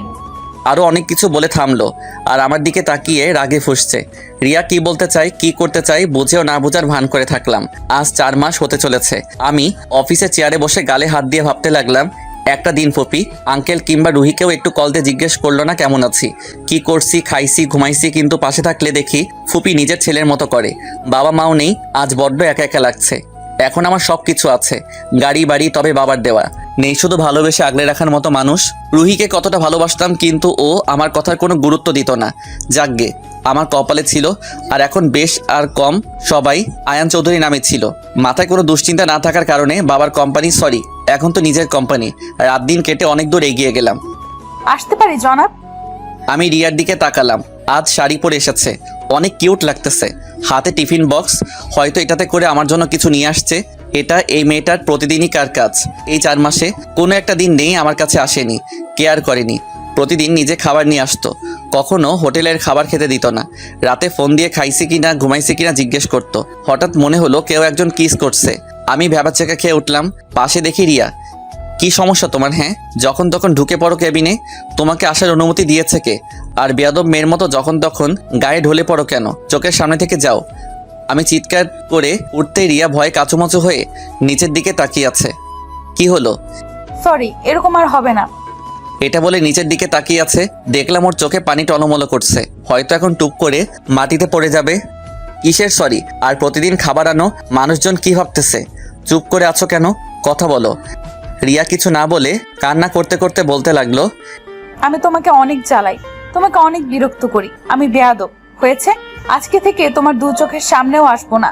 যাচ্ছি, আর কখনো কোনো দিন তোমাকে বিরক্ত করব না। রিয়া বাম দিয়ে চোখের পানি একবার মুছতেছে, আবার কথাগুলো বলতেছে। দেখলাম চোখ মুখ লাল হয়ে গেছে, গালের দুপাশে লাল হয়ে আছে। হাত দিয়ে ডলতে ডলতে মুখের অবস্থা 12টা বাজাই দিছে। আমি কোনো কথা না বলে চেয়ার থেকে উঠে গিয়ে রুমের দরজা বন্ধ করে দিলাম। আমার দরজা বন্ধ করা দেখে রিয়া আমার দিকে ফিরে তাকালো। দরজা বন্ধ করছো কেন? আমি বাইরে যাব। আমি রিয়ার সামনে গিয়ে ওর মুখের দুপাশে হাত দিয়ে মুখটা ওপর করলাম। রিয়ার চুলগুলো কপালে এসে গেছে, চোখের পানিতে মুখটা ভিজে একাকার হয়ে গেছে। আজকে রিয়াকে অনেক সুন্দর লাগতেছে। আপনি রিয়ার গেলে ঠুস করে একটা কিস করে ফেললাম। এই কি করলাম? রিয়া চোখ বড় বড় করে আমার দিকে রাগি চোখে তাকিয়ে আছে। আমি ভয়ে অন্যদিকে ফিরে গেলাম, না জানি কপালে কি আছে। আমি একটু একটু করে ভয় পিছনে যেতে লাগলাম। রিয়া দৌড়ে আমার সামনে এসে বুকে কিল ঘুষি চড় মারতে লাগলো। আরে ব্যথা পাচ্ছি তো। আমাকে কাঁদালে কেন? ওই স্যার, ন্যাকামি করতে হবে না, সরো। আমি আমার সিটে গিয়ে বসলাম। সাথে সাথে রিয়া আমার সামনে এসে আমার কোলের ওপর বসলো আর গলা টিপে ধরলো। আল্লাহ, মেরে ফেলবে নাকি? বিয়ের আগে বিধবা হতে চাও নাকি? তাহলে মেরে ফেলো। কি, তুমি আমাকে বিয়ে করবে? ওরে কলিজা, এতদিনে লাইনে আসছো? কে বলছে তোমাকে বিয়ে করবে? আমার জানুটা। তোমার জানু কে আবার? এই যে এখন যাকে জড়িয়ে ধরে আছি। রিয়া বুকে মাথা দিয়ে শক্ত করে জড়িয়ে ধরে আছে। ওই ওঠো, বাইরে সবাই কি মনে করবে? হ্যাঁ, যার যা ইচ্ছা মনে করো, আমি আমার জামাইটাকে ধরছি। হয়েছে ধরা, উঠো এখন। আচ্ছা, আজকে আমাকে কেমন লাগতেছে? কেমন আবার? রোজকার মতোই লাগছে। এটা বলতে রিয়া দিল একটা কিল। শালার এই মেয়ের হাতে এত জোর কেন বুঝি না। আজকে তোমার জন্য শাড়ি পরে আসছি। ওর দিকে তাকিয়ে দেখি কোমর থেকে কাপড় সরে গেছে। আয় হায়, এ আমি কি দেখতেছি? আমি রিয়ার কোমরে হাত দিলাম। রিয়া লাফ দিয়ে উঠলো। ওই লুচ্চামি করা শুরু করে দিছো? মেরে হাড্ডি এক করে ফেলবে। তোমার কোমর দেখা যাচ্ছে কেন? আমার কথা শুনে রিয়া ওর দিকে তাকিয়ে দেখলো সত্যি তো। রিয়া তাড়াতাড়ি ঠিক করে ফেললো, একটি দেখি না কি কিউট। না, বিয়ের পর। প্লিজ। মায়ের চিনো, লুচ্চামি ছুটে যাবে। আরে কোমরের তিলটা দেখলে কি হবে? ওটাও দেখিনি শয়তান। সব তো আমার, তাই না? জি না, তোমাকে কোন মেয়ে বিয়ে করবে শুনি? আচ্ছা আচ্ছা, অনেক মেয়ে। কচু। এই আলভি, আয়ান যদি একবার বলে বিয়ে করবে তাহলে চট্টগ্রামের অর্ধেক মেয়ে পাগল হয়ে যাবে। কচু হবে। প্রমাণ দিব। না, এত প্রমাণ দেখাতে হবে না। তুমি আমার, আমি তোমার, দুজনে এক হয়ে সৃষ্টি করব দুষ্টু একটা। ও লজ্জা করছে, আর বলতে পারবো না। ওরে আমার লজ্জাবতী, দুজনে এক হয়ে একটা ফুটবল খেলার টিম বানাবো। এই তো। শয়তান, এত বাচ্চা নিতে পারবো না। আমার শুধু একটা কিউট আয়ান হলেই হবে। পাগল নাকি? আমার মেয়ে বেবি চাই, ছেলে পেলে ভালো না। আজকাল দেখি ছোট ছোট বাচ্চারা লাইন মারা শুরু করছে, ভয় করে অনেক। হয়েছে, বকবকানি বন্ধ করো। এখনো বিয়ে করনি, আবার আসছে বাচ্চা নিয়ে কথা বলতে। কি বলো তুমি? চলো তাহলে আজকে বিয়ে করে ফেলবো। আসছে আমার সাহসী জামাই, আগে আব্বুকে বলবো, এরপর ওনারা যেরকম বলে। না, পালিয়ে বিয়ে করব, অনেক শখ আমার। যাও পালাতে। সবাই যখন জানবে বিশিষ্ট ব্যবসায়ী আয়ান চৌধুরী পালিয়ে বিয়ে করেছে, তখন মজা বুঝবে। আরে এটা কোনো কথা? এখন স্বাভাবিক এগুলো। যদি তুমি রাজি থাকো তাহলে চলো। ফাইজলামি বন্ধ করো, আর ক্ষুধা লাগছে অনেক, খাইয়ে দাও আমাকে। না, তুমি খাইয়ে দাও আজকে। আমি তো প্রতিদিনই খাওয়াই, আজকে খাইয়ে দাও আমাকে। না। রিয়া কোনো কথা না বলে অন্যদিকে ফিরে গাল ফুলিয়ে বসে আছে। আমি একটা লোকটা নিয়ে ওর মুখের সামনে ধরলাম, সাথে সাথে খেয়ে নিল। রাক্ষসী। এইভাবে প্রতিদিন খাইয়ে দিবে আমাকে? জি না। নাকে কিভাবে হ্যাঁ করতে হয় জানা আছে। তাইলে চেষ্টা করে দেখিও। আমি রিয়াকে খাইয়ে দিচ্ছি, আর ও আমার গলা জড়িয়ে ধরে বসে আছে। আমি ওকে খাইয়ে দিতে লাগলাম, মাঝে মাঝে আমিও খেতে লাগলাম। হঠাৎ কেউ একজন দরজা ধাক্কাতে লাগলো। আমি গিয়ে দরজা খুলে দিলাম। যা দেখলাম, আরোহী দরজার সামনে দাঁড়িয়ে মিট মিট করে হাসতেছে। আমি ওর হাসি দেখে বুঝে ফেলছি কেন হাসতেছে। আমার দিকে তাকিয়ে দেখি কেবিনে ঢুকে গেল আর রিয়ার পাশে গিয়ে দাঁড়ালো। আমি আরোহীর কথা শুনে কাশতে লাগলাম। রিয়া আরোহীর কথা শুনে লজ্জায় মাথা নিচু করে আছে। আরোহী, তুমি কিসের জন্য আসছো বলো? আমার একটা কাজ আছে। স্যার, এই ফাইলটা দেখেন, সব ঠিকঠাক আছে নাকি একটু দেখলে ভালো হয়। ওকে, তুমি টেবিলে রাখো, আমি পরে দেখতেছি। আচ্ছা। আরোহী রিয়ার দিকে তাকিয়ে দুষ্টমি মার্কা হাসি দিয়ে চলে গেল। আমি রিয়ার সামনে যেতেই রিয়া অন্যদিকে ঘুরে গেল। কি ম্যাডাম, আপনার আবার কি হলো? কিছু না। জানি তো কোন একটা বিষয়ে অনেক রেগে আছেন, তা কি সেই বিষয়টা? কিছু না বললাম তো। বাপরে, আমার বাচ্চার আম্মু তো রেগে গেছে। আমি গিয়ে রিয়াকে পিছন থেকে জড়িয়ে ধরলাম, ঘাড়ে মাথা দিয়ে আছি। রিয়া চুলের ঘ্রাণে কেমন যেন মাথাল মাথাল মনে হচ্ছে। আমি নেশায় রিয়াকে শক্ত করে জড়িয়ে ধরলাম। রিয়াকে দেখলাম ওর শরীরটা কাঁপতেছে, আমার হাতগুলো শক্ত করে ধরে আছে। আস্তে আস্তে ও আমার দিকে অগ্রসর হতে লাগলো। হঠাৎ কি মনে করে যেন ওকে ছেড়ে দিলাম, মাথায় চাপড় মেরে। ধুর, আমার কাণ্ড কারখানা দেখে রিয়া হাসতে লাগলো। ওকে দেখলাম লজ্জায় নিচের দিকে তাকিয়ে আছে। আমি হাঁটু গেড়ে রিয়ার সামনে বসলাম। রিয়া আমার মাথার চুলগুলো নাড়াচাড়া করতে লাগলো। রিয়া বলে উঠলো, আম্মুকে বলবো? কি বলবে? আমাদের বিয়ের কথা। এখন? কিছুদিন পর করলে কেমন হয়? না, আমার খুব ভয় করতেছে। কিসের ভয়? আমি রিয়ার কোলে মাথা দিয়ে আছি, ও আমার মাথার চুলগুলো টেনে দিতে লাগলো। তোমাকে হারিয়ে ফেলার ভয়।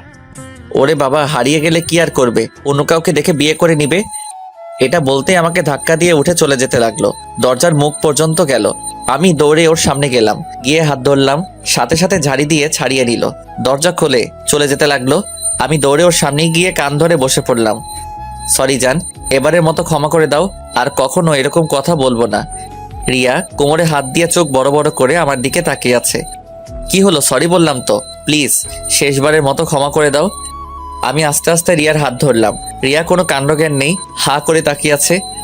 এই দেখো, কান ধরে উঠবস করতেছি। একবার দুইবার দিয়ে হাঁপাতে লাগলাম। সত্যি বলতে একটু ড্রামা, তবে প্রেয়সী রাগ তো ভাঙাতে হবে, তাই আর কি। আমি হাঁপাতে হাঁপাতে ফ্লোরে বসে গেলাম। রিয়া ফিক করে হেসে উঠল আর হাত দুটো বাড়িয়ে দিল। হাততালির আওয়াজ আসতেছে। মনে মনে ভাবতেছি, আমার রুমে হাততালি দিবে কে আবার? আমি পিছনে ফিরে যা দেখলাম, অফিসের সবাই হাততালি দিচ্ছে আর হাসতেছে। আমি শুকনো একটা হাসি দিয়ে, চলো বাইরে কাজ আছে। ওমা, তাই নাকি? ওকে চলো। আমি লজ্জায় কি বলবো, আর তাই রিয়াকে নিয়ে কেটে পড়াই ভালো। আমি রিয়াকে নিয়ে একটা রেস্টুরেন্টে ঢুকলাম। এরপর কিছু খাবারের অর্ডার করলাম। তুমি আমাকে বলবে না সবার সামনে চলে আসছি? না, কেন? এভাবে রাগ ভাঙবে না, না হলে কি ব্রেকআপ? আরে না না, কিসের ব্রেকআপ? জীবনেও এই নাম মুখে আনবে না। ওলে বাবা, আমার বাবুটা আমাকে খুব ভালোবাসে নাকি? কেন, সন্দেহ হয়? একটু একটু। ওকে, তোমার সন্দেহ নিয়ে তুমি থাকো, আমি গেলাম। সামনে এক পা বাড়ালে ওই পা কেটে রেখে দিব। ও মা গো, ভয় পেলাম। শয়তানি বন্ধ করো। না। চুপ করো তো। না। আমার কাছে কিন্তু চুপ করানোর ওষুধ আছে। তাই নাকি? দেখাও তো। ওকে। এটা বলে সামনে এগোতে লাগলো। আমি দূরে গিয়ে, এই যেখানে আছো চুপ করে বসো। তুমি চুপ করো। ওকে চুপ। আমি মুখের সামনে আঙুল ধরলাম। এটা দেখে রিয়া হাসতে লাগলো। এরকম সব সময়ই আমার কথা শুনবে, বুঝলে? চুপ করে আছি। এরপর খাবার আসলো, খেয়ে দিয়ে চলে গেলাম। এদিকে রুহি আর শুভর দিনকাল ভালোই চলছিল। রুহির বাবা মা মানে আঙ্কেল আর ফুপি ওদের মিলেমিশে থাকা দেখে, ওদের আচার আচরণ ঠিক দেখে বিয়ের তারিখ ঠিক করলো আগামী সপ্তাহে। রুহি সবসময় ঝগড়াঝাটি এসব নিয়ে পড়ে আছে। রুহি শুভকে অনেক ভালোবাসে, কিন্তু শুভ রুহিকে একটু ভালোবাসে না। সবার সামনে একরকম আর বাহিরে একরকম। যাই হোক, সামনে ওদের বিয়ের দিন ঘনিয়ে আসতে লাগলো। বাড়িতে নানা রকম আয়োজন চলতেছে। হয়তো সবাই আয়ান নামক মানুষটাকে ভুলে গেছে। এদিকে আমি রুমে শুয়ে শুয়ে রিয়ার কথা ভাবতেছি। মেয়েটা সত্যি আমাকে খুব ভালোবাসে। আর বুয়ার হাতে রান্না একা একা থাকা কেমন যেন বোরিং লাগতেছে, কিছু ভালো লাগতেছে না। ছাদে গেলাম, ওখানেও মন টিকছে না। এদিক ওদিক হাঁটতে লাগলাম। এরপর রুমে এসে ডিনার করে রুমে গেলাম। ঘুমাতে গিয়ে ঘুম আসতেছে না। এরপর একটা সিদ্ধান্ত নিলাম, রিয়ার বাবার কাছে ফোন দিলাম। কেমন জানি লাগতেছে, কি বলবো ওনাকে? আঙ্কেল, আপনার মেয়েকে আমার সাথে বিয়ে দেন, এরকম কি বলবো মাথায় আসছে না। মোবাইলের দিকে তাকালাম, দেখলাম ফোন রিসিভ করছে। আসসালামু আলাইকুম। ওয়ালাইকুম সালাম। কেমন আছো আয়ান? জি ভালো। তো কিসের কল দিয়েছো? কোনো সমস্যা হয়েছে? কি হয়েছে বলতে পারো। আঙ্কেল, কথাগুলো মোবাইলে বলা যাবে না, যদি একটু দেখা করতেন। ওকে, কাল তুমি আমার অফিসে চলে এসো। আচ্ছা, এখন রাখি, ভালো থাকবেন। ওকে।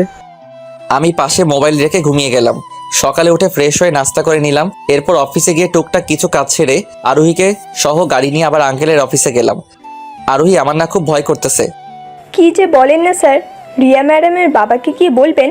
স্যার, আপনার মেয়েকে আমি ভালোবাসি, এখন বিয়ে করতে চাই। যদি মেনে নেন তো ভালো, আর না হলে জোর করে বিয়ে করে ফেলবো। চুপ করো তো। আঙ্কেলের সামনে গিয়ে তোমার ডায়লগ মারলে আঙ্কেল বিয়ে তো দৌড়, আমাকে দৌড়ানি দিবে। হয়েছে, চলেন এখন। আঙ্কেলের রুমের দিকে যত পা বাড়ায়, পাগুলো তত কাঁপাকাঁপি করে। মনে মনে ভাবতেছি, আঙ্কেল কি মেনে নিবে আমার কথা শুনে? উনি কেমন রিয়াক্ট করবে তখন? আল্লাহ জানে। আল্লাহ মান সম্মান বাঁচিয়ে রেখো। এরপর ভয়ে ভয়ে আঙ্কেলের রুমের সামনে গেলাম। আঙ্কেলের রুম তো কোনটা জানি না, তবে সামনে যেটা দেখা যাচ্ছে মনে হয় ওটা আঙ্কেলের রুম। এরপর ওই রুমের সামনে গেলাম। দরজা খুলে যেটা দেখলাম, রিয়া একটা ছেলেকে জড়িয়ে ধরছে। আমি গিয়ে ওদের সামনে গলায় হাড়ি দিলাম। হঠাৎ রিয়া আমাকে ওর সামনে দেখে পাথর হয়ে দাঁড়িয়ে রইল। কি বলবে ওর মুখের ভাষা খুঁজে পাচ্ছে না। আমার দিকে আসতে লাগলো। আমি ওর থেকে দূরে সরে দাঁড়ালাম। এরপর যেটা বললাম, রিয়া শুনে অবাক হয়ে গেল। এই ছেলেটা কে রিয়া? ও আমার কাজিন। ও ভালো, চেয়ারে বসো। রিয়ার পাগুলো থরথর করে কাঁপছে, হয়তো ভয় কাঁপছে। কি বলি না কি বলি, তবে মাথা শান্ত রাখাই ভালো। কি হলো, বসো। রিয়া ভয়ে ভয়ে চেয়ারে গিয়ে বসলো। আমি ওর অবস্থা দেখে হাসি পাচ্ছে। এত ভয় পাওয়ার কি আছে? আমি কে হই তোমার? আমাকে ভয় পেতে হবে না। রিয়া চুপ করে বসে আছে, মনে হয় এখন কান্না করে দিবে। আরে ভাই, তুই কে? আর দাঁড়িয়ে আছিস কেন? বস। ছেলেটাও আমার পাশে বসলো। আমি রিয়ার পিছনে গিয়ে ওর ঘাড়ে মাথা দিলাম। ছেলেটা হা করে তাকিয়ে আছে। রিয়া কি বলবে ভেবে পাচ্ছে না। রিয়া, আমি কে ছেলেটাকে বলছো? না না না। তো বলো। কি রে রিয়া, ছেলে যখন থেকে আসছে দেখি তুই ভয় পাচ্ছিস, আর ছেলেটা এত লুচ্চা কেন? এটা বলতে দিল না, ঠাস করে একটা লাগাই দিল। ও আমার জামাই, আমার সাথে যা ইচ্ছে তাই করবে। তুই বলার কে? আর ও লুচ্চা কিসের? ওকে নিয়ে আর কিছু বলবি না। আরে রিয়া, শান্ত হও। আর ছেলেটাকে মারছো কেন? সরি শফিক ভাই। ভাই, আপনার বউ একটা ডাইনি, দূর বসবই না। এটা বলে শফিক রাগে গপ গপ করে দ্রুত পায়ে হেঁটে চলে গেল। তা এই ছেলেটাকে জড়িয়ে ধরলে কেন? সরি জান, আর হবে না। না, যাও, যাকে ইচ্ছে জড়িয়ে ধরো, বাই। আমি প্যান্টে হাত ঢুকিয়ে ধীর পায়ে হেঁটে চলে আসতেছি। এমন সময় রিয়া এসে পিছন থেকে জড়িয়ে ধরলো। আর হবে না এরকম। তুমি না কিউট বর, লক্ষ্মী জামাই, আমার গুলুমুলুর আব্বু, আমার চিন্টু মিন্টুর আব্বু, আমার। চুপ করো, এগুলো কিসের নাম বলতেছো? আর আজকে যদি ভুল বুঝে চলে যেতাম তাইলে কি হতো? জীবনেও আর কারোর সামনে যাব না। তুমি না বলা অবধি কোনো ছেলের সাথে কথা বলবো না, কোথাও যাব না, কোনো ছেলেকে আর জড়িয়েও ধরবো না। তোমার লক্ষ্মী বউ হয়ে তোমার সব কথা শুনবো। সত্যি তো? হুম ওকে, শ্বশুর আব্বার কাছে চলো। আসো। রিয়া সামনে এগোতে লাগলো আর আমি ওর পিছন পিছন যেতে লাগলাম। রিয়া কিছু দূর গিয়ে পিছনে দেখতে লাগলো আমি আসতেছি কিনা। রিয়া সামনে একটা রুমে ঢুকলো, আমি ওর সাথে ঢুকলাম। আসসালামু আলাইকুম। ওয়ালাইকুম সালাম। কেমন আছো আয়ান? জি ভালো, আপনি? ভালো। কি রে রিয়ামা, তুই কিছু বলবি? কি বল। রিয়া আমার দিকে তাকালো, আবার আঙ্কেলের দিকে তাকালো, এরপর আস্তে আস্তে বলে উঠলো, বাবা আমি তোমার কাছে কিছু চাইলে দিবা? অবশ্য তুই আমার একমাত্র মেয়ে, কি লাগবে বল, এখনই এনে দিব। ওটা অনেক বড় জিনিস। যতই বড় হোক এনে দিব, শুধু একবার বল। বাবা আমি আয়ানকে ভালোবাসি, ওকে আমার করে দাও। আঙ্কেল অবাক হয়ে আমার দিকে তাকিয়ে রইলো। রিয়া নিচের দিকে তাকিয়ে আছে। এরপর আঙ্কেল সিট থেকে উঠে আমার চারপাশে হাঁটতে লাগলো। এরপর আমাকে দেখা শেষ হলে পারবে তো আমার এই পাগলি মেয়েটাকে সামলে রাখতে? আমি আঙ্কেলের মুখ থেকে এমন কথা শুনে খুশি হয়ে একবার আমার হাতে তুলে সারা জীবন রানীর মতো রাখবো, কষ্ট কখনো সামনেই আসতে দিব না। বেশ, তাইলে আর কি, আমিও রাজি। এটা শুনতে রিয়া ইয়াহু বলে আমাকে জড়িয়ে ধরলো। আমি শক্ত হয়ে দাঁড়িয়ে রইলাম। সামনে আঙ্কেল। রিয়া এটা কি করছে? আঙ্কেল আমাদের দিকে তাকিয়ে তাকিয়ে হাসছে। রিয়া পরিস্থিতি টের পেয়ে লজ্জা পেয়ে ছেড়ে দিল। আঙ্কেল আপনি তো জানেন আমার পরিবার বলতে তেমন কেউ নেই। জানি তো। কিছু মনে না করলে বাবা তুমি বিয়ের আয়োজন শুরু করো। এই সপ্তাহে আমাদের বিয়ে হবে, আমাদের যত আত্মীয় স্বজনরা আছে দাওয়াত দিয়ে দাও। আঙ্কেল রিয়ার দিকে তাকিয়ে হাসছে। ওকে, আমার মেয়ে যেরকম বলে। বাবা আমরা যাচ্ছি এখন। রিয়া আমাকে নিয়ে চলে আসতে লাগলো। এমন সময় আঙ্কেল আবার ডাক দিল। কাল রাতে ফোন দিয়েছিলে, আর কি বলবে বলেছিলে? একটু আগে যেটার কথা হয়েছিল ওটার জন্য। আমার মেয়ে বলেছে তাই রাজি হলাম, তুমি বললে কিন্তু রাজি হতাম না। কি তুমি আমাদের বিয়ের কথা বলতে আসছিলে? হয়েছে, চলো ভিতর ডিম। আমি ভিতর মতো কি কাজ করছি? হ্যাঁ কিছু না, আসো। এরপর ওর পিছনে পিছনে হাঁটতে লাগলাম। আজ আমাদের বিয়ে হয়ে গেছে। রিয়া বাসর ঘরে বসে আছে। রিয়াকে নিয়ে আসার সময় সে কি কান্না! আল্লাহ, সারাটা পথ কান্না করেছে। আমি ছাদে কিছুক্ষণ হেঁটে আস্তে আস্তে রুমের দিকে যেতে লাগলাম। অবশ্য এতক্ষণ অনেক ভাবিরা এসে ডেকে গেছে। আমি ভয়ে ভয়ে রুমে ঢুকলাম। রিয়া খাট থেকে নেমে এসে আমার পা ছুঁয়ে সালাম করতে যাবে অমনি, আরে আরে কি করছো? তোমার জায়গা আমার বুকে নয়, বিছানায়। চলো বাসর করে ফেলি। রিয়া বোকা হয়ে গেল, রাগী চোখে আমার দিকে তাকিয়ে আছে। কি হলো বউ? একটু আগে তুমি এগুলো কি বলছো? কই কি বলছি? শয়তান দাঁড়াও, বাসর আজকে ছুটাবো। মাথা থেকে শাড়ি নামিয়ে কোমরে গুছতে লাগলো। এরপর রুমের এদিক ওদিক কি যেন খুঁজতে লাগলো। কিছু না পেয়ে পিঠে দিল কি লাগটা। আমি আউ করে উঠলাম। ও এরকম করছো কেন? আমার জায়গা তোর বুকে নাই, তাই না? আরে এটা কখন বলছি? তোর বুকে আমার জায়গা না থাকলে কাউকে থাকতে দেব না। আমাকে উড়াধরা মারতে লাগলো। আমি আর না পেরে রিয়াকে শক্ত করে জড়িয়ে ধরলাম। শুনেছি বাসরাতে বড় বউ কত কিছু করে, ভালোবাসে, আর আমার বউ দেখে আমাকে মারতেছে। এটা শুনলে আমার মান ইজ্জত থাকবে? শান্ত হও জান। না, শান্ত হতে চাই না। ওকে আমি দেখি কেমনে শান্ত না হয়ে থাকো। আমি রিয়াকে আমার দিকে ঘুরিয়ে ঠোঁট জোড়া এক করে দিলাম। রিয়া অনেক জোরাজোরি করছে ছাড়া পাওয়ার জন্য। এরপর আর না পেরে আমার সাথে তাল মিলাতে লাগলো। আস্তে আস্তে দুজনে গভীর ভালোবাসার সমুদ্রে ডুব দিলাম। রিয়া গোসল করে এসে দেখলো আমি এখনো ঘুমাচ্ছি। এরপর আমার মুখের সামনে বসে খুঁটিয়ে খুঁটিয়ে দেখতে লাগলো। রিয়ার মাথায় দুষ্ট বুদ্ধি আসলো, আমার নাক চেপে ধরলো। হঠাৎ আমার মনে হলো দম বন্ধ হয়ে আসছে, আমি নিঃশ্বাস নিতে পারছি না। আমি ধরপড়িয়ে উঠে পড়লাম। পাশে দেখলাম রিয়া হাসতে হাসতে লুটিয়ে পড়ছে। আমি রিয়ার হাসি দেখে বুঝলাম ওটা ওরই কাজ। আমি রিয়াকে টেনে আমার কাছে নিয়ে আসলাম। এরপর জড়িয়ে ধরলাম। কি ম্যাডাম, শয়তানি করা হচ্ছে বুঝি? ছাড়ো আমাকে, ফ্রেশ হয়ে আসো। না। আমি রিয়ার দিকে দেখলাম, ওর ঠোঁটগুলো কাঁপতেছে। আমি টুপ করে একটা কিস দিলাম। রিয়া নিজেকে ছাড়িয়ে নিয়ে আয়নার সামনে গিয়ে বসলো, মাথা শুকাচ্ছে। আমি ওয়াশরুমে গিয়ে গোসল করে টাওয়েল পরে বের হলাম। রিয়াকে দেখলাম আয়নার সামনে বসে বসে মুচকি মুচকি হাসছে। আমি গিয়ে পিছন থেকে জড়িয়ে ধরলাম, ওর চুলে নাক ডুবিয়ে দিলাম, গায়ে মাথা দিয়ে আছি। আগে কাপড় পাল্টাও, যাও। না। যেতে বলছি, যাও। না। রিয়া আমার দিকে ঘুরে কান টেনে ধরলো। এরপর কাপড় চোপড় নিয়ে আমাকে আবার ওয়াশরুমে ঢুকিয়ে দিল। কাপড় পরে বের হলাম। রিয়া শাড়ি পরছে, ওর কোমরের তিলটা দেখা যাচ্ছে। আমি আস্তে আস্তে ওর দিকে এগোতে লাগলাম। ও ওর সামনে গিয়ে দেখি ওর হাতে একটা কাঁচি। আমি ওর দিকে তাকালাম। সব সময় ফাইজলামি, কাছে আসলে একদম কেটে দিব। আমি যখন বলবো আসবে, এর আগে না। পারবো না। আমার কথা না শুনলে কথা নাই, যাও। আমি কে যা আমার কথা শুনবে? ওকে যাও, আসবো না আর। খুশি তো এবার? হুম। আমি দরজা খুলে বের হয়ে গেলাম। এরপর নাস্তার টেবিলে গিয়ে বসলাম। টেবিলে দেখলাম অনেক খাবার। কিছু খাবার মুখে দিলাম, এমন সময় রিয়া এসে আমার কোলে বসলো। উঠো। না, উঠবো না, খাইয়ে দাও আমাকে। বয়ে গেছে আমার, পারবো না। দিবে না? না। সত্যি? হুম। আমি কিন্তু রাগ করব। করো, আমার কি। আমি কিন্তু সত্যি সত্যি রাগ করব। তো করো না। যাও, তোমার সাথে কথা নাই। রিয়া আমার উপর থেকে উঠে অন্য চেয়ারে গিয়ে বসলো। আমি মনে মনে আমার কি যাকগে, আমি চামচ নিয়ে মুখে দিব, অমনি রিয়া আমার হাত ধরেও খেয়ে নিল। আমার দিকে তাকাচ্ছে না। আমি আবার খাবার মুখে দিব, অমনি খেয়ে নিল। দুজনে দুষ্টুমি করতে খাবার খেয়ে শেষ করলাম। এরপর কলিং বেল বেজে উঠলো। রিয়া গিয়ে দরজা খুলে দিল। আমি যাকে দেখলাম মনে মনে বলে উঠলাম, রুহি, রিয়ার সাথে দুষ্টুমি করে খাবার শেষ করছি। এমন সময় কলিং বেল বেজে উঠলো। আমি উঠতে যাব, অমনি রিয়া। তুমি বসো, আমি দেখছি। এরপর রিয়া গিয়ে দরজা খুলে দিল। এরপর যাকে দেখলাম, রুহি রিয়াকে ধাক্কা দিয়ে ঘরে ঢুকে গেল। রিয়া ওখানে চুপ করে দাঁড়িয়ে আছে।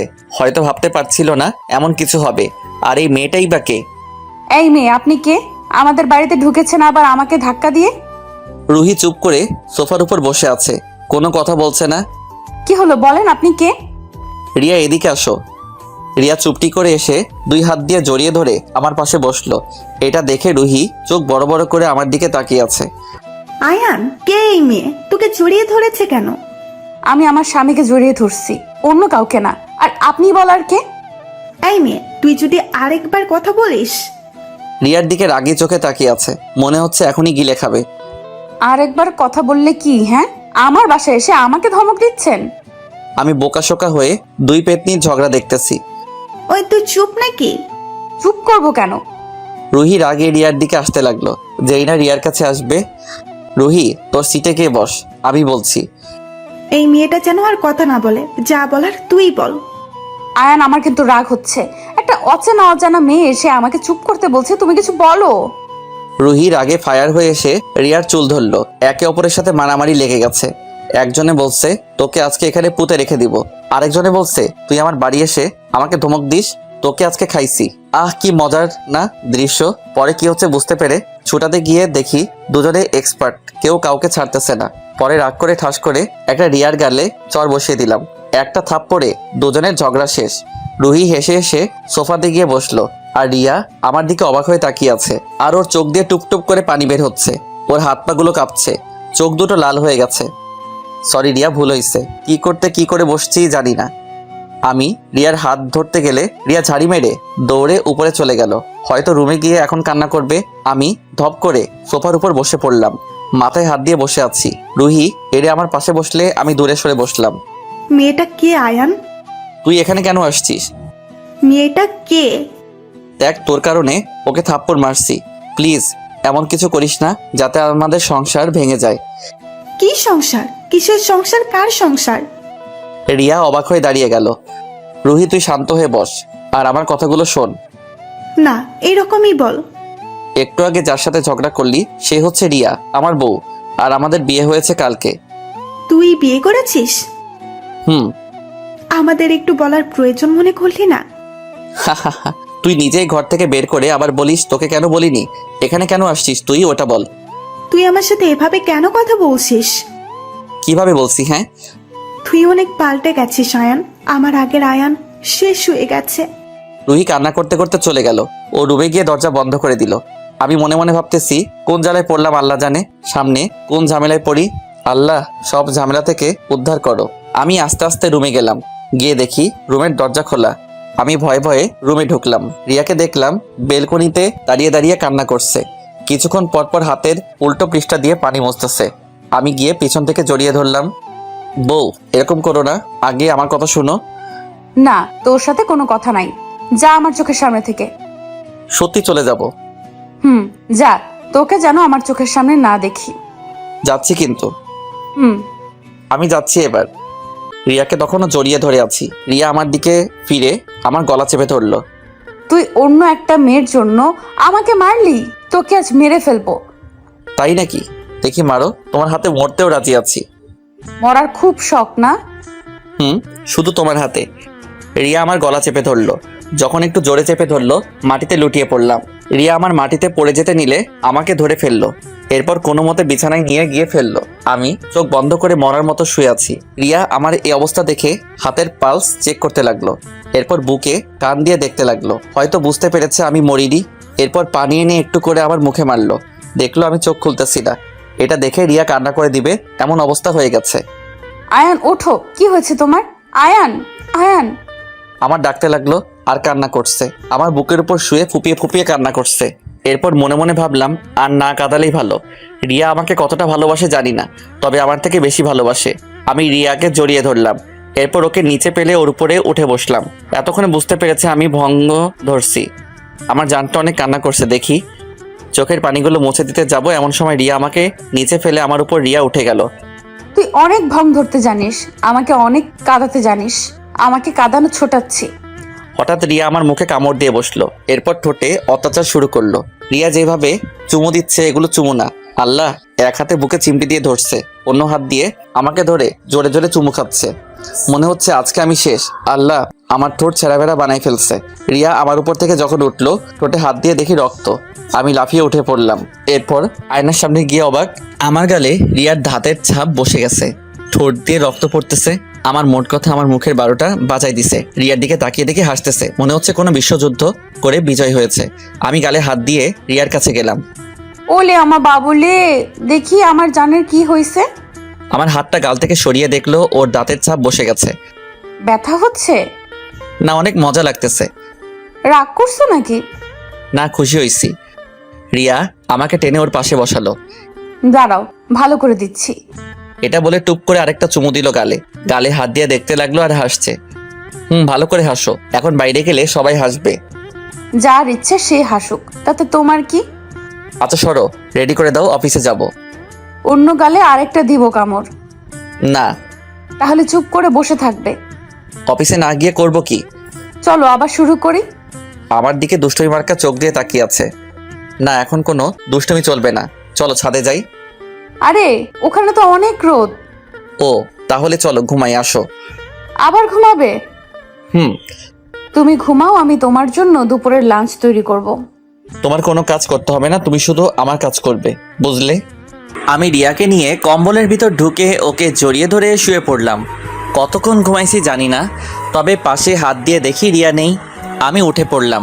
এরপর রুম থেকে বের হয়ে কিচেনে গিয়ে দেখি কোমরে শাড়ি গুজে কাজ করছে। আমি ওখানে যেতে কাজের মেয়েটিকে ইশারা করলাম চলে যেতে। আমি পেছন থেকে রিয়াকে জড়িয়ে ধরলাম। এই কি করছো? দেখছো না পাশে মানুষ আছে? ছাড়ো বলছি। থাকলে থাকুক, তাতে আমার কি? ছাড়ো বলছি। না। হাতে দেখো খুন্তি, একটা দেই। আরে না, তোমার একটা মাত্র লক্ষ্মী জামাই, তাকে মারবে? রিয়া পিছনে ঘুরে দেখলো মেয়েটা নেই, স্বস্তির নিঃশ্বাস ফেললো। দেখলে দেখুক, সমস্যা কি? হাতে কি দেখছো? যাও গিয়ে গোসল করে আসো, আমি খাবার রেডি করছি। এরপর গোসল করে এসে টেবিলে বসলাম। এরপর কাজের মেয়েটাকে দিয়ে রুহিকে ডাকতে পাঠালাম। রুহি এসে খাবার টেবিলে বসলো।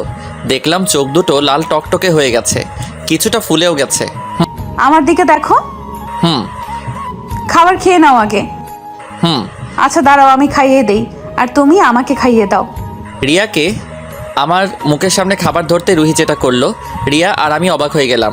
রিয়া আমার মুখের সামনে খাবার ধরতে রুহি রিয়ার দিকে বড় বড় চোখ করে তাকিয়ে আছে। রিয়া পাত্তা না দিয়ে আমাকে খাইয়ে দিল। এটা দেখে রুহি ওর প্লেট মাটিতে আছাড় মারল। আমি আর রিয়া হতভম্ব হয়ে ওর দিকে তাকিয়ে আছি। কি হয়েছে রুহি, আর এরকম করছিস কেন? এই মেয়ে তোকে খাইয়ে দিচ্ছে কেন? মানে কি বলতে চাইছিস? এই মেয়ে রিয়া নাকি টিয়া, ও তোকে খাইয়ে দিচ্ছে কেন? বোন, তুই শান্ত হয়ে বস। আমি তোর কোন কালার বোন লাগি? হ্যাঁ, এসব বলে লাভ নাই, তুই বস। না, শান্ত হতে পারতেছি না। রুহি, রাগ তুলিস না, যেটা বলছি সেটা কর। রুহি রাগে অন্যদিকে তাকিয়ে আছে। রুহিকে ধরে আমার দিকে করলাম। রুহি এরপরও অন্যদিকে ঘুরে যাচ্ছে। উঠে চলে যেতেই ঠাস করে একটা লাগাই দিলাম। চুপ করে কি বলি শুনবি, না হলে আমার থেকে খারাপ কেউ হবে না। আমি যখন তোদের বাড়ি গিয়েছিলাম মনে আছে? কেন গিয়েছিলাম জানিস? না। আমাকে ক্ষমা করে দে আয়ান। আমি তোদের এখানে এসে অনেক বড় ভুল করছি, চলে যাচ্ছি আমি। এটা বলে রুহি দৌড়ে বাহিরে চলে যাচ্ছে। আমাদের বাড়িটা শহর এলাকায়, তাই যা হওয়ার হলো। রুহি দৌড়ে রোডের মাঝখানে চলে গেল। ওর পিছু পিছু আমি আর রিয়াও দৌড় দিলাম, কিন্তু রক্ষা করতে পারলাম না। সামনে একটা বাস আসছিল। রুহি, এটা করিস না প্লিজ। রুহি রুহি রুহি রুহি আমাদের দিকে তাকিয়ে আছে। ওর চোখ দিয়ে পানি পড়তেছে। ও মনে মনে ভাবতেছে, প্রিয়জনকে না পাওয়ার চেয়ে একেবারেই চলে যাওয়া ভালো। মরে গেলে মনে হয় সব কষ্ট দূর হয়ে যাবে। রুহি বাসের ধাক্কা খেয়ে অনেক দূরে ছিটকে পড়ল। আমি আর রিয়া জোরে রুহি বলে চিৎকার করে উঠলাম। রুহির কাছে দৌড়ে গেলাম। রুহি ছোট ছোট চোখ করে আমার দিকে তাকিয়ে আছে। চোখ দিয়ে পানিও পড়তেছে, আবার হাসতেছে। চিন্তা করিস না আয়ান, কাউকে আর জ্বালাবো না, চিরতরে ঘুমিয়ে যাব। এরকম বলিস না রুহি, কিছু হবে না তোর। আমাকে বাঁচাতে চেষ্টা করিস না আয়ান, আমি মরতে চাই। না, তোকে আমি কিছুতেই মরতে দিব না। রুহি এক হাতে আমার গলা জড়িয়ে ধরে আর বুকে মাথা দিয়ে হাসতেছে। রুহির এই হাসির মানে কি তা আমার অজানা। আমি রুহিকে কোলে তুলে নিলাম। অ্যাম্বুলেন্স ডেকে রুহিকে হাসপাতালে নিয়ে গেলাম। রুহিকে ওটিতে নিয়ে গেল। আমি ফুপিকে কল দিয়ে বলে দিলাম, এখন অনেকের মনে হয়তো প্রশ্ন, রুহির তো বিয়ে হওয়ার কথা, এখানেই বা আসলো কেন? ফ্ল্যাশব্যাক, রুহির আর শুভর বিয়ের দিন। শুভর ফোনে একটি কল আসলো। ভাই কেমন আছেন? ভালো, আপনাকে? মনে করেন আপনার আপন কেউ। কথা না ঘুরিয়ে কথা না পেঁচিয়ে কি বলার আছে বলেন। তা তো বলবই। দেখেন আমি খুব বিজি, কি বলার আছে বলেন। আপনার ফোনে একটা ভিডিও দিলাম, দেখেন।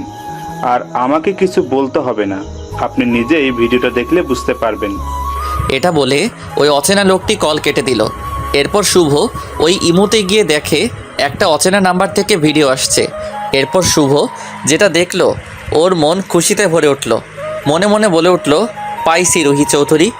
ভিডিওটাতে দেখা যাচ্ছে রুহি একজন মানুষকে মারতেছে। 4-5 জন লোকে একটা মানুষকে ধরে আছে, আর রুহি ওই মানুষটাকে জবাই করে দিছে। এরপর ওরা ওই ব্যক্তিকে রেখে পালিয়ে গেল। এদিকে শুভ থানার ওসিকে ফোন দিয়ে বলে দিল যা করার দরকার, এবং সাথে ভিডিও পাঠিয়ে দিল। এদিকে রুহির মোবাইলে একটা ভিডিও আসলো।